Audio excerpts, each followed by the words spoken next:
So looking at different elements of the marketing mix now. So nice little question to introduce us to this section. We're looking at pricing, and this is a painting by Francis Bacon of his friend, fellow artist, Lucian Freud. And a few years ago, this was the most expensive piece of art ever sold at auction. And you can see that it sold for a lot of money. You might want to check the news and see if anything else has sold for more than that. But the question that I always give to students is, what makes this so expensive? Why are people willing to pay that high price? So we'll get onto that in a sec. Let's have a look at what you need to know. So you need to understand the factors that could influence the price of a product very briefly, and then be able to explain different pricing strategies and apply them to appropriate situations. So not every pricing strategy here is appropriate for every different type of product. So what determines the price? Why was that piece of work so expensive? So a few elements here. There are more than this, but the cost to make it. It's rare that a business might want to sell a product for less than it costs to make. You do get it sometimes, but it'd be very rare because businesses aim to make a profit. How much competition there is in the market, so basically how much supply there is in the market.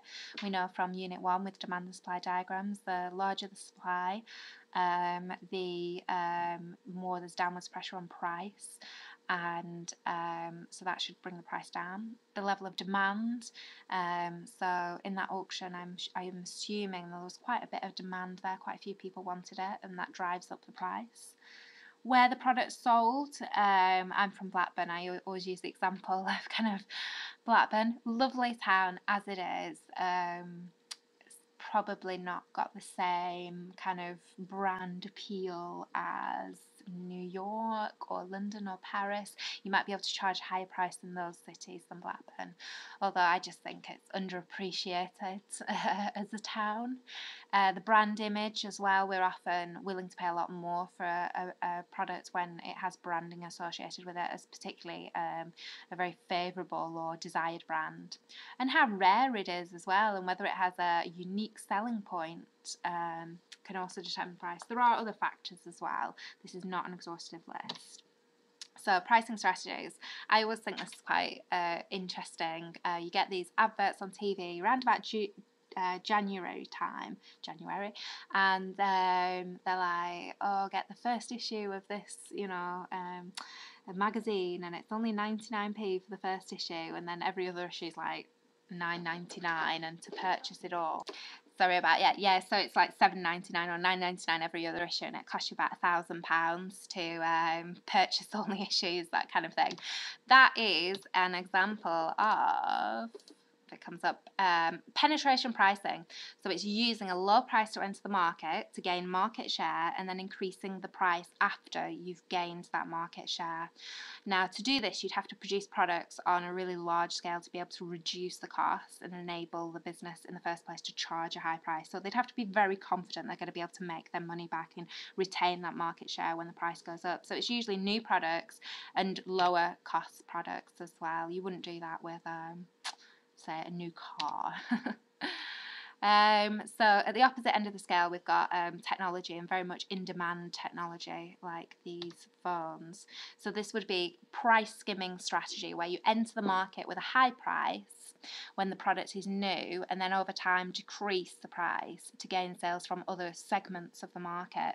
And I often do a diagram of this price skimming with students, and we see that actually the amount of revenue that you'd gain from using this strategy is more than the revenue you gain from just setting a kind of price that's sort of in the middle and hits most market segments at first. So you get those people, whenever Apple products come out, you get those people that queue up outside the store, and those are the people you're probably going to be able to charge a really high price to because they really, really want it. So it's usually new technology, things that have a bit of demand before the products come out.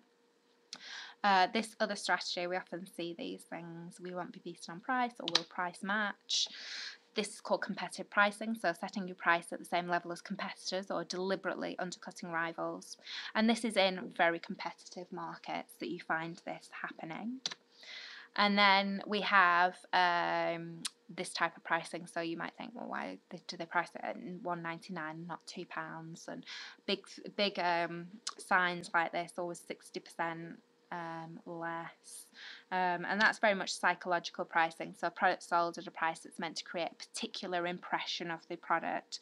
So it could actually be that it's priced very highly for what it is, and it's to try and create this like premium pricing strategy where you view it as a better quality product because it's got a high price. So it depends on what type of product you're looking at, but usually that £1.99, is psychological because you usually just look at the beginning of the price there. So. And then lastly, this one's actually, you're not meant to do this one. This is called predatory pricing. And sometimes some supermarkets have been accused of setting the price of milk really, really low and the price of bread low as well. And it's to try and attract people in. So they make a loss on their milk and bread because these are staple products, staple goods that people want, and then they're able, when you're in the supermarkets, it's very hard just to buy what you've gone in for, and they often put these right at the back. You have to walk through the whole supermarket till you get to them. Why do they do that? Well, one of the reasons is so you walk past all of their end aisles and all of the displays, and so you buy other things there. So they make a bit of a loss on these, also called loss leaders, but they're able to gain revenue and profit from you buying the other products.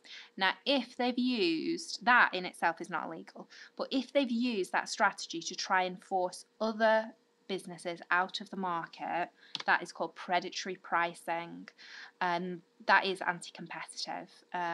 Some businesses have been accused of doing that, some supermarkets, and Stagecoach as well did that with the bus wars, Darlington bus wars, if you want to research that, to try and push other bus firms out of the market. So these are your different types of pricing strategies that I've been through, and you really need to think about what is appropriate for these. So detergent, maybe if it's a new detergent, you'd want to do penetration pricing. Maybe if it's a detergent that's been around for ages, you do psychological pricing. You're not going to do penetration pricing with a washing machine because you're not going to get the same person repeat purchasing over the space of a year. Because I don't know, I mean, I need to buy a new washing machine. I'm hoping it's not going to break anytime soon. And I'm thinking 7 years, 10 years I'd like to have it for. So with that, I don't know, I don't know very much about washing machines. I'd probably be taken in with a bit of premium pricing. I'd be like, oh, it's more expensive, it must be better. Whereas maybe a designer shirt as well, a bit of premium pricing. We don't really, do I have anything here that's like price skimming? I don't think so, no. It tends to be technology in those types of products with price skimming. So nice question here. Price is the least important element in the marketing mix. Discuss.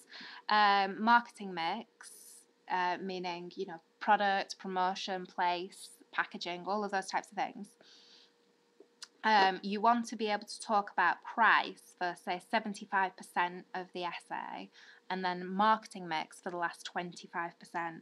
So you could talk about why price is important and go on and on and on, and then talk about the other elements. But I think what's really good is if you talk about, well, what does it depend upon? And I think the thing it really, really depends upon in this question is what type of product are you looking at? So I think I've come up with some different products here. So Tesco value range products, these are your really budget range products, and I think that is the most important thing for those products. The price, people are very price sensitive when they're buying those products, and they are forgoing like the nice packaging and the branding and all of those types of things because the price is the most important element to that product. But you're not going to buy something that doesn't function, it's not fit for use as well. So there's something about the product being important as well there. Designer handbag, I would say price is important, but in the opposite direction. So you may like it more because it is expensive and it is designer and all of those types of things. But I reckon the label and the branding is very, very important for that type of thing as well. And then here, service, I've just come up with private tuition. I think I'm just thinking about. I don't have a lot of experience in this market, but I'm just thinking about somebody that say, they needed a bit more business studies help, and the price of tuition. I'm not too sure how much it is, but the price of tuition was say £25 an hour. I don't think somebody's parents who's willing to spend £25 an hour or something like that would mind if someone said, oh, actually, the price, it's not £25 an hour, it's £27 an hour. I don't think they'd be that price sensitive because, it's very much the product that they're very interested in there, and maybe who is the tutor and what's their success rate, what's their track record, and how they promote themselves as well. And the place, is it convenient? Are they going to travel to you? Do you have to travel to them? That kind of thing. I think those elements would be a little bit more important.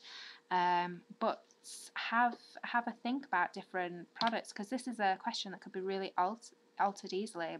Promotion is the least important element in the marketing mix. Discuss, and then you need to come up with ideas for products where promotion is the most important thing and promotion is the least important thing. Okay, so that should have taken you through all of the specification objectives for pricing.